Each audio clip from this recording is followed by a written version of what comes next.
Spotlight is proudly sponsored by HEC Media, St. Louis's home for arts, education, and culture.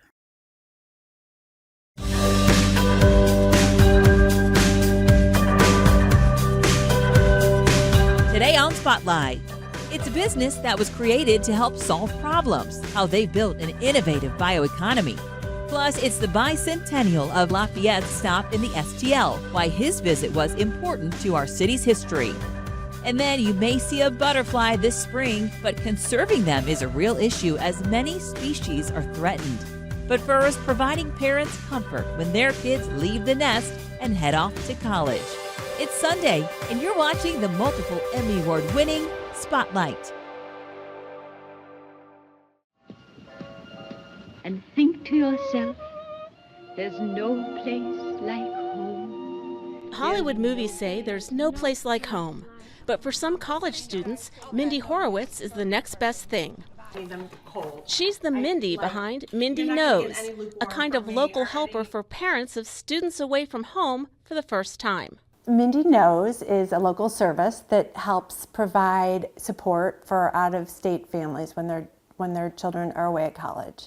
So anything that comes up, either anticipated or unanticipated, we try to help long-distance parents and provide them peace of mind from afar. Mindy came up with the idea when her oldest child went off to college. She saw a need for a local person to act as sort of a concierge mom. And I saw immediately what all the out-of-town parents, the magnitude of everything that people needed from out of town. My kids are far, far from home, and when you're hunting around online and trying to figure out who to go to for the dentist, it could get a little bit overwhelming. But if you have a known person that you trust, then it just simplifies everything. That can mean anything from delivering a birthday cake to helping get medicine to a student who's not feeling well. One of my favorite stories was when there was a huge snowstorm, and I had a mom from Michigan whose daughter was sick and she needed medicine. And I was literally, like, there were no plows, there was no one around. I knew someone I had grown up with who was a police officer in U City, so I reached out to Jennifer, the police officer, and I said, do you know anyone who's any off-duty police officer who might have a good car or who could help? And she found an off-duty police officer. He got her prescription, he brought it to her in the snowstorm, and it was just such a relief. So again, when you're a parent and you're thousands of miles away, it's so panic-inducing when your kid is sick and you want to try and help them a little bit. We were able to kind of solve that problem. From its roots in St. Louis, Mindy Knows has now expanded to more than a dozen other Mindys tied to college campuses across the country. So I have a few deliveries this afternoon. I have a 6th student. He is vegetarian, so I made some vegetarian chicken soup for him. And then I have this birthday today. She wanted, actually, cinnamon muffins. So that's what we're doing. And her mom sent a candle in her favorite color, peach. So we're going to be delivering this birthday delivery with some fresh flowers.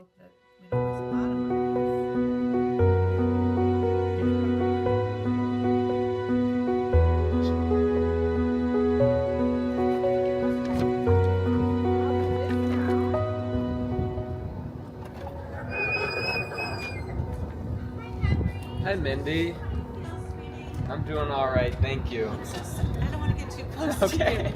I have some Tylenol for you and some Thank fresh you. citrus. Hi, I'm Mindy. Nice to see you. Your mom misses you, and there's a card in there for her. Thank you, I appreciate it. Have a happy birthday. Thanks for helping. I hope she shares with you. It means a lot to me because it's super comforting to have somebody that I can know, to trust, and to support me through my freshman year. And it also helps my mom get to know that I'm supported and loved here and will have everything that I need.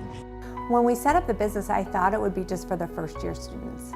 But what I've found is that the needs are different every year. The kids are so fabulous. I always say I created this win-win-win situation. I love what I do. I love it. The families that I work with, the parents really love it. They're respectful and wonderful, and the kids are too. I think everybody benefits from it, and I just feel so lucky. For more St. Louis stories, subscribe to the HEC YouTube channel, Spotlight STL from HEC Media. BioSTL, for 2 decades, has been building the innovation economy of St. Louis, built on our world-class strengths in healthcare and medicine and plant science and agriculture. I'm Don Rubin. I'm the president and CEO of BioSTL. So BioSTL really was established almost a quarter of a century ago, 24 years ago. It was the result, in part, of a plan that was done in the year 1999 and 2000. And we were created January of 2001 to implement that blueprint that was done a quarter of a century ago. And we've looked back at that plan and said, you know, we've checked all those boxes. We've way outstripped most of those recommendations. In fact, I look back and I realize how much more sophisticated we've become in understanding what it takes to build an innovation economy. We now are engaged, for the first time in a quarter of a century, our second comprehensive regional strategic plan for the bioeconomy in St. Louis. And we brought in a group of consultants, national consultants, they're called. BioSTL is the steward of a regional plan that we want the entire region, public sector and private sector, to embrace and to own. It's the St. Louis Bioeconomy Strategic Plan, engaging our corporate partners, our university partners, our workforce development partners, our funders, our public and private sector partners. And I really think about this as sitting where we are now, 25 years later. We know the world has changed, St. Louis has changed. We've become a lot more sophisticated in understanding and how we developed an ecosystem. Sitting here now, how do we triangulate the strengths of St. Louis as they are today and where they're heading with trends nationally and globally in the biosciences, with also what are the really big problems that need to be solved, and that St. Louis could play a major role, an indispensable role in solving those problems. We've come a long way. What we've seen is that job growth in the biosciences in St. Louis over that period of time is over 53% job growth in St. Louis, while the rest of the economy in St. Louis has been stagnant. We bring together our strengths, the trends, the problems. What are those areas and how do we invest in those areas over the next decade and beyond to elevate St. Louis as a major global player in the biosciences across human health and biomedicine, as well as agriculture and food. St. Louis's great strengths, our world-class strengths, how do we and where do we make those investments? What should our aspirations be? What do we want to be a decade from now? What lists do we want St. Louis to be on? What lists do we want St. Louis to be at the head of? Do we want to be number one between the coasts in something? Do we want to be in the top 5 in the country in something? How do we define those aspirations as a guiding blueprint for what we do next? We don't want to predefine what areas come out of this process, but going into it, we know there will be something in ag tech, right? So we have all of the experts in the corporate world, the research world, the investor world, helping us look at what our strengths are, what are the trends, where should St. Louis be investing to make sure that we stay at the leading edge of agriculture technology, of plant science. We know there'll be areas in biomedicine, like neuroscience, where we already are a world leader. In the general area of omics, genomics, proteomics, metabolomics, St. Louis, going back 25 years where we led the mapping of the human genome, St. Louis remains a leader in these growing and these nuanced areas. How do we invest in that to make sure St. Louis remains a leader or the leader in those areas? We know that we have to be very smart about how we allocate resources and how we tell our story and where the emphasis is in St. Louis's story for the next decade and the next quarter of a century. And that's what this process is about. We haven't done this for a quarter of a century. We've come a long way in the last 25 years, but we have a long way to go, a long way in terms of potential growth, and we're really excited about the next quarter of a century. For original programming and award-winning content, explore HECmedia.org. Find all of your favorite genres, including the arts and sciences. Go in-depth with the latest research.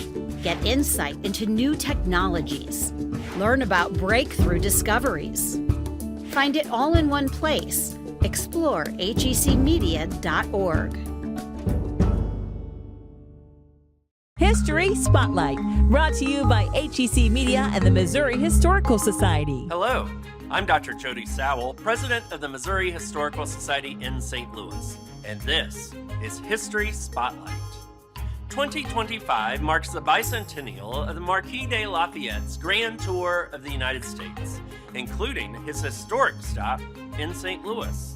Public historian Amanda Clark shares how Lafayette's one-day visit sparked celebrations and showcased St. Louis as a growing city on the frontier. On April 29, 1825, the entire village of St. Louis was focused on one thing: a visit from the great Revolutionary War hero, the Marquis de Lafayette. This one-day visit was part of his grand farewell tour across the U.S., and it had a few purposes. It let us celebrate an important war hero. It was a way for Lafayette to take a needed break from the French legislature. And President James Monroe, he used it to stir up patriotic spirit ahead of the country's 50th anniversary. The tour began in August of 1824, and it lasted over a year, covered 6,000 miles in all 24 states. And across the country, Lafayette was welcomed with parades, ceremonies, and meetings with other historic figures. It was a packed schedule, bumpy overnight carriage rides, long steamboat trips, and whirlwind appearances in towns big and small. St. Louis was the westernmost stop on the tour, and making that list of stops was a pretty big deal. The night before his official visit, he had dinner with William Clark and Senator Thomas Hart Benton. The next morning, he steps off his boat at the St. Louis riverfront to a huge crowd, and he's whisked off on a parade, riding in a 4-horse carriage with the mayor, William Carlane, and the city founder, Auguste Chouteau. It was important to the city leaders to show that St. Louis was more than a frontier town, and they took him on a tour of different businesses and cultural institutions. William Clark publicly gifted Lafayette a buffalo skin coat, and later even sent him a young grizzly bear. That was a souvenir that Lafayette promptly donated to the Paris Zoo when he got back. At one point during the day, Lafayette had a pretty emotional reunion with a man who had fought for him during the Revolutionary War. The day in St. Louis concluded with a huge ball held at the Mansion House Hotel, a party described at the time as the largest and fanciest that St. Louis had ever seen. The Missouri Historical Society has several souvenirs from the ball in our collection, including women's gloves printed with Lafayette's face on them. Even though it was only one day, and St. Louis has seen many world-famous celebrities visit since, being a stop on Lafayette's farewell tour was definitely one that would have been tough to beat. Next week on History Spotlight, the legendary St. Louis celebration following Lindbergh's successful flight across the Atlantic. To learn more about the Missouri Historical Society, visit mohistory.org. HEC Media. Recognized, celebrated, honored time and again for excellence in the industry. HEC Media has been bringing home the hardware for over a decade. Arts and education to author talks, magazine shows and documentaries, individual craft achievements to overall excellence. Find all of the award-winning content at hecmedia.org. The beauty and joy of butterflies have become part of traditional Mother's Day gifts, which is why it's always a Mother's Day bonanza at the Butterfly House in Chesterfield. Oh, moms love butterflies. I think butterflies, without a doubt, are one of the most charismatic insects that there is, right? They're beautiful, they're colorful. They visit us in our gardens. Or at a place like the Butterfly House, you can be surrounded by 1,000 of them flying all around you. What's not to love? Sadly, butterfly populations are rapidly declining. Butterflies declined by 22% across the U.S. in just the last 2 decades. That's a loss of 1 in every 5 butterflies. This new information is according to new research by the U.S. Geological Survey. The USGS researchers with the Status of Butterflies of the United States Working Group made the discovery. It's always helpful when you're talking conservation to have numbers to put behind something like that, just to show how big a problem is. And this is a really big problem. A decline of that magnitude is shocking, is scary.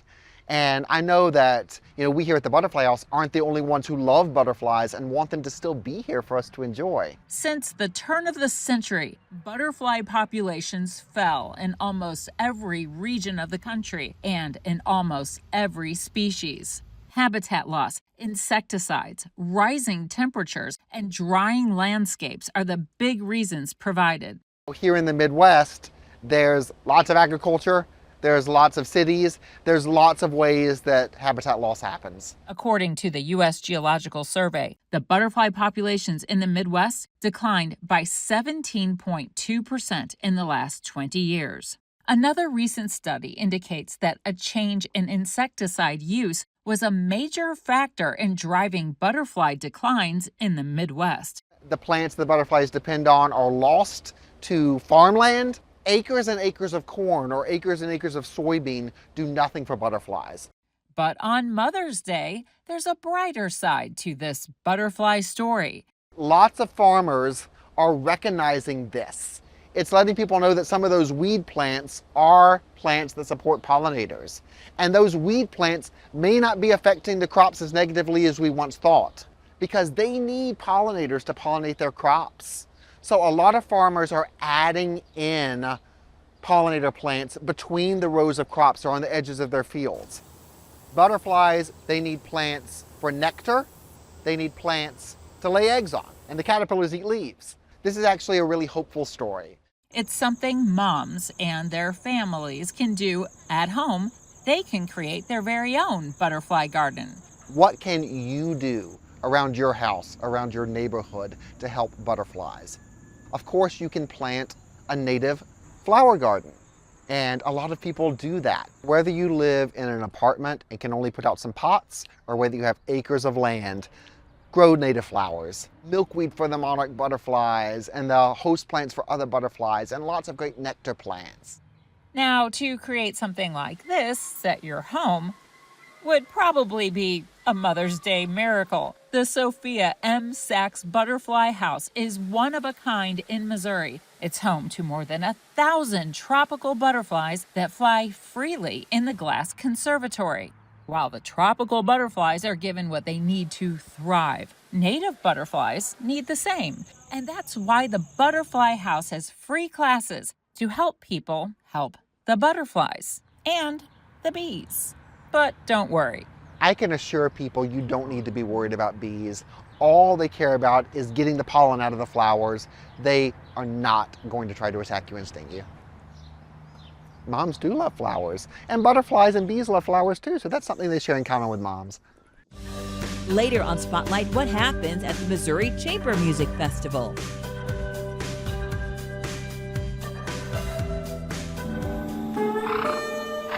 Across the street from a horse ranch in St. Louis County sits a new type of ranch, offering a smaller animal a second chance. Hello, Leonard. The guests in this farm home certainly do their share of horsing around.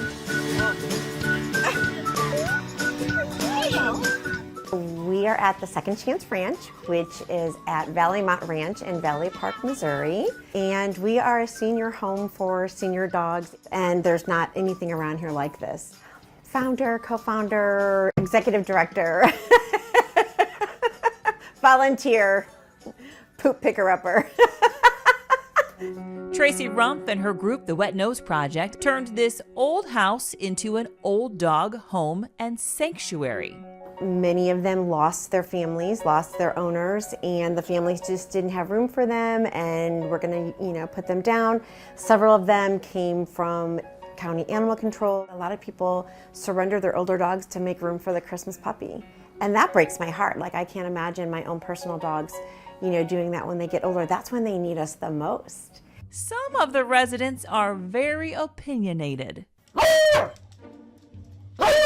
But the staff here are happy to help. We cater to them. All volunteer driven. No one is working here. This place is run thanks to donations. Between the vetting for senior animals, monthly food, utilities, running the home. Every dime that is donated goes strictly to the animals. If we can get 1,000 people donating $10 a month or 500 people donating $10 a month, then we know what we have coming in every month. And so we know if we can take another dog maybe. The big dogs live on the main level, and the smaller guests reside in the penthouse, each of them with a unique story. So Frosty and Snowy are brothers whose owners passed away, both of them within 3 months of COVID last year. So Sadie is blind and deaf, and her owner died, and she has a bad leg. General and Sarge are father and son. They were dumped in St. Francis Park. I think they were very neglected. Just because a dog is a rescue, it doesn't mean that they're broken. It just means that a human let them down. And our goal is to make up for that. It's a second chance that comes with a lot of perks. Gosh, we're giving him a great life, and I think we're extending his life. He's getting great food. He's getting, his meds on time. He's on meds. Things like that if he were out still, in St. Francis Park roaming around, he probably wouldn't be alive now. Some of their dogs are up for adoption, and some will be forever residents. This is the area's first old dog retirement home, a place where they celebrate every day. Our mission is we will give them the best life for the rest of the life they have. If you ever have a sad day, just come here and these dogs will make you so happy and will just make your heart so happy. HEC Media, bringing you culture and community. Find all of HEC's positive programming and award-winning content at hecmedia.org. You can find the stories featured in today's show along with past episodes and more at hecmedia.org/spotlight.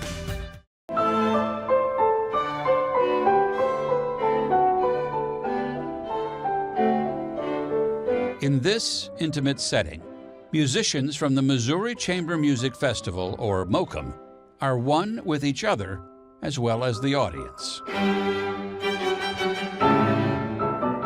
Chamber music is small ensemble playing. It speaks to this idea of being unconducted. So the members are really sharing in the creation of the music, sharing the pulse of the music without an external director. So chamber music is a lot about not only expressing yourself through your part, but really being sensitive to listening to what your colleagues are doing and responding to that in a nonverbal way through your music.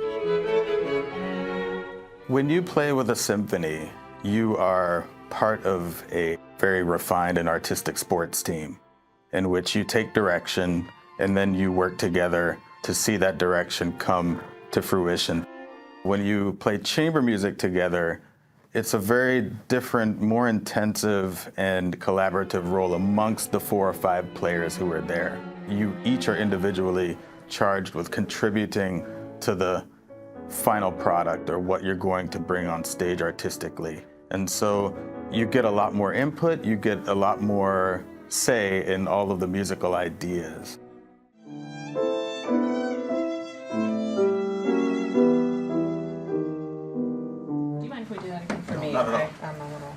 You really enjoy and you cherish the relationship that you have with friends and colleagues over the years, and it's the culmination of that to be able to make music together on stage.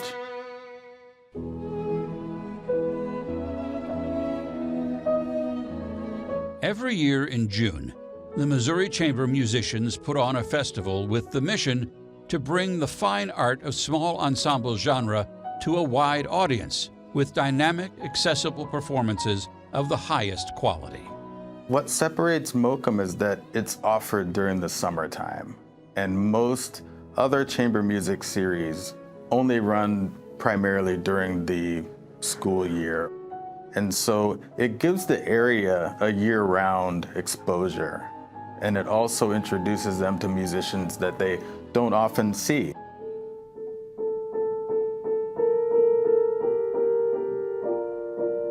It's hard for me to describe how meaningful it is for me to have the programs come to life that I've dreamed about. And it's also just a high point to my year as a professional pianist.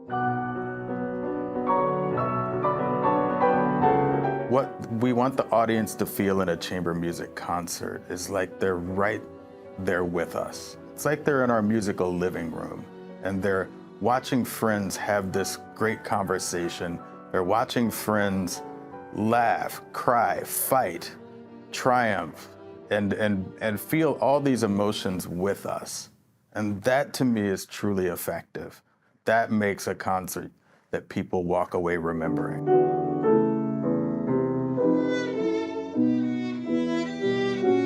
While playing chamber music requires special skills, both musically and socially, most of all, it involves working together to make something beautiful.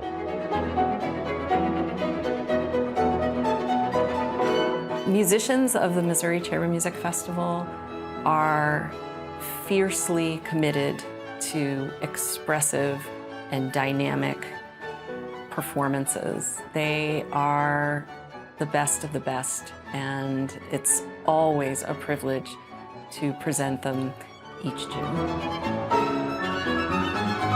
The music is the gift, and that keeps people coming back. And so you want to see that continue to flourish and thrive.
Next week, a photographer who uses a wheelchair and advocates for her community by taking pictures of them. Plus, the legendary St. Louis celebration that followed Lindbergh's successful flight across the Atlantic. Thanks for watching Spotlight. Join us next Sunday at 9:30 a.m. on KPLR 11.